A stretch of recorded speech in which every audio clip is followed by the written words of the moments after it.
10 ideas that will blow your mind about the origins of humanity.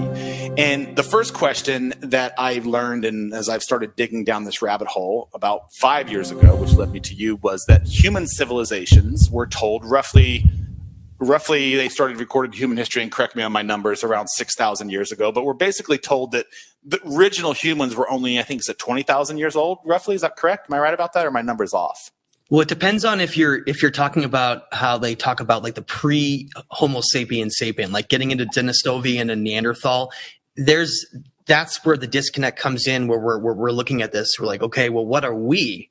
Are we just one of these pre-hominid Neanderthal Denisovians, or is there a lot more to the story? And that's where that timeline. What we're really talking about here is not when pre-humans ever started and existed on the planet, but when did civilization begin? And when did we go from being hunter-gatherers to something that's much more sophisticated? And that story is actually recorded in ancient tablets and texts around the world and in stories, and it's not anything like we're told in books. It's completely different, and there's a reason why that is the way it is. And I don't know if you want me to just keep going or you had a follow-up on that. No, I don't have a follow-up. So that first question is how old, based upon your research and your science and your data, is human civilizations? And sort of, if you may, kind of tell us where it all began from your perspective. Sure. And I would like to know as well, sorry, as we load you with questions, the reason why we're told a different story.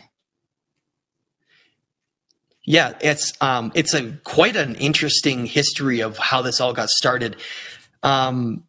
Basically, the beginnings of all of this was, I guess you could say, a certain group of intellectuals, part of certain secret societies.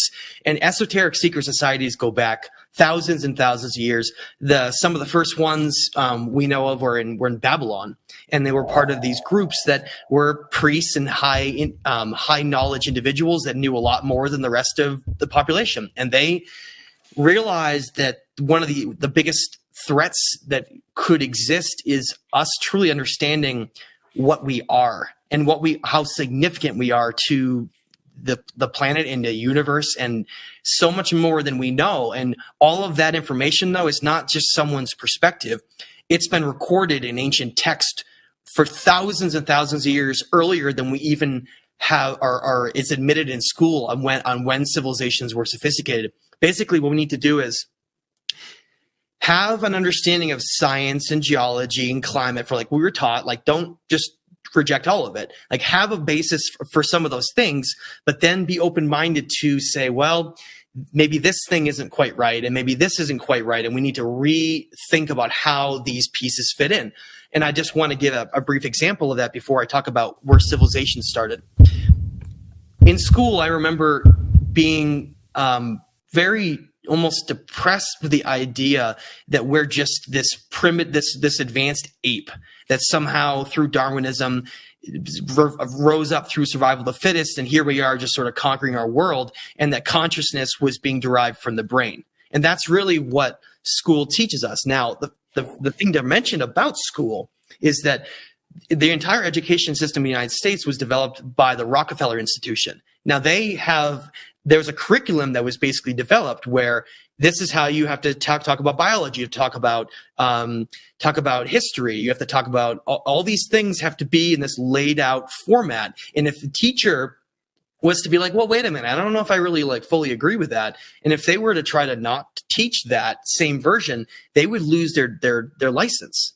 They would not be able to teach. And so what you have is really and I know there's some amazing teachers that are out there that sort of push the limits a little bit and get people to critically think a bit. I know that does exist, but it's not the norm.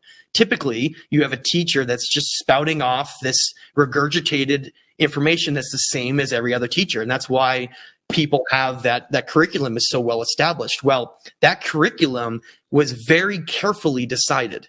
Okay. And that's the biggest point that needs to be understood here is that if you have a system of a society where people are doing all the various jobs that we're doing and we're living this various life, we have to have a perspective that goes from, well, what are we? What is consciousness?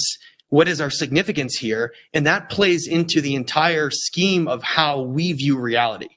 And it plays into our understanding, well, okay, if we're just superior to to all the animal kingdom, and we've gotten here just by being like super smart. And some people think like, eating a bunch of magic mushrooms and all of a sudden like some apes thought up of new things.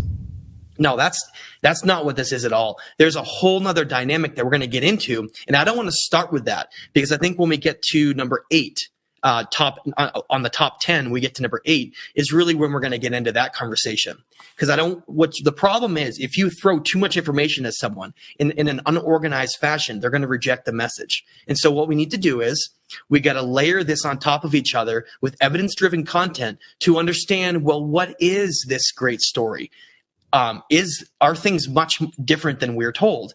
And the more that other individuals, if they're open-minded and they're able to just allow an idea to fester and see if there's any merit in it, and then and obviously go research for yourself. Anything I say, I highly hope that anyone goes and looks up themselves, because it doesn't matter who it is, me or anyone else. You don't just take anything for face value. You go and you look yourself. But we got to understand that you got to be very careful to look, and I know I'm going off on these like tangents, but we have to create a foundation first before I start talking about this. Can I interrupt 1 second real quickly? So this conversation that we're about to go into is especially relevant for you. And I say this not because you don't have the entertainment of the same ideas that I do. Lisa grew up for roughly 30 years in a Mormon church, which the ideologies around that are very strict on the beliefs of creationism and Darwinism. And when you're saying 6,000 years, I'm like, yeah, that's what we were told. So the earth was created, blah, blah, blah. So it's it's fantastic that you're starting off with this baseline, because most people, Lisa's not the minority in that belief, right? Like, we live in this Western society that is based on this conditional ideology of one God, one religion. So I love where you're starting this off. So sorry to interrupt. Okay. No, awesome. That's good to expand on that. And yeah, what we're talking about here, and you dabble down, it's known as the rabbit hole, and it's a term that's used way too much, but it's really the best way to look at it, because the more you look into these little pieces, these nuggets, the deeper you get down in. Before you know it, you're so far down it that the old paradigm of reality has now shattered all around you. Now, I want people to not be afraid of that. Why are people so afraid to entertain a new idea? If anything, you're going to feel a lot better when you're listening to him about to tell you about who we really are, because it's going to completely go against the mundane version that we're told. Even certain aspects of religion and Darwinism combine to create this very false narrative on who we are and how far back our story goes and how amazing we are. And that's one of the highlights and the emphasis of this whole show. And that's the reason why the entire Education Institute, which is basically a conditioned mind control, has been created, because people, if they knew the truth of what we are and how significant we are to the entire cosmos, they wouldn't want to do mundane jobs. These jobs where they're going and they're working all their time, and then they're coming back and having these little snippets of free time, and then they realize like their whole life has been wasted. And I know that the pandemic has caused people having a lot of free time to start questioning that. And I know that's happened a lot of places around the world where people have all this free time. All of a sudden they're like, what have I been doing? And they start reevaluating their life, what happiness is, and what we could be doing here instead. So I know that goes off on all these different directions, so let's lay down some foundations, okay?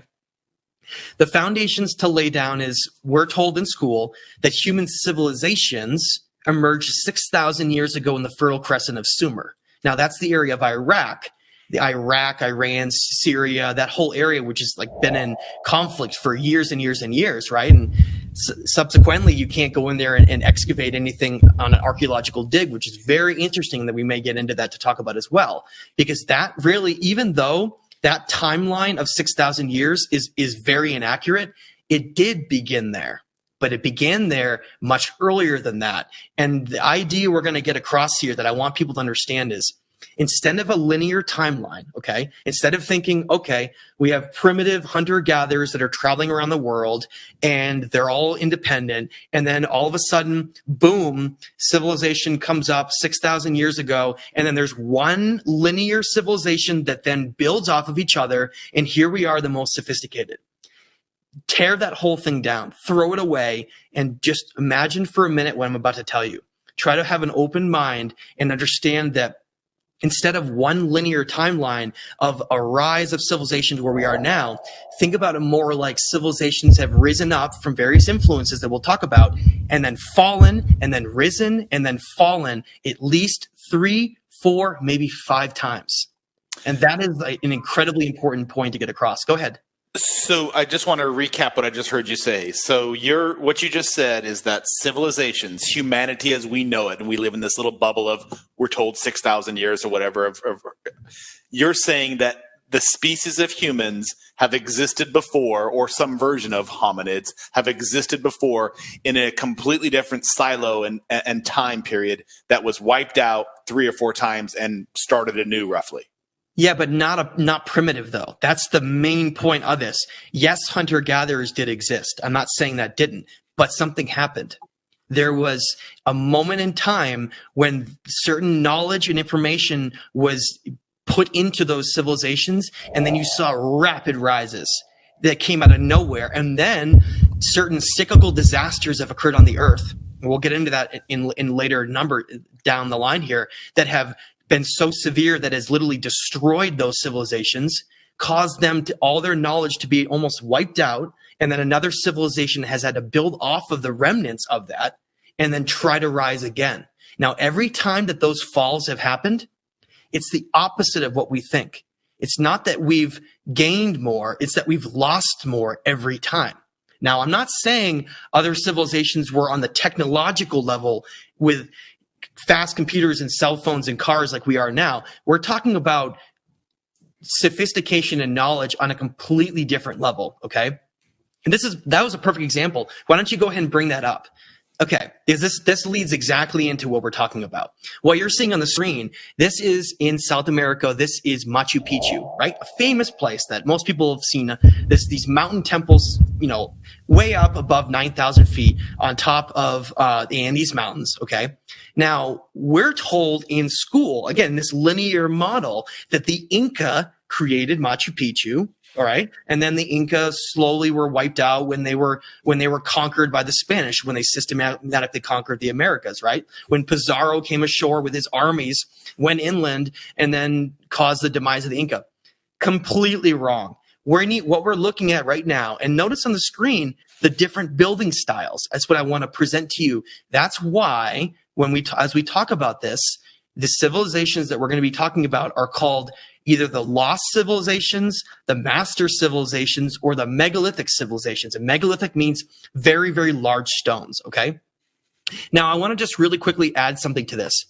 Imagine what would happen right now if our civilization got hit by a catastrophe, like a coronal mass ejection from the sun that blasted our planet and caused massive tectonic shifts, and basically it wiped out our entire civilization, right? With tsunamis and just boom, volcanoes, and we were all wiped out, everyone, except small groups of people in these isolated pockets around the world.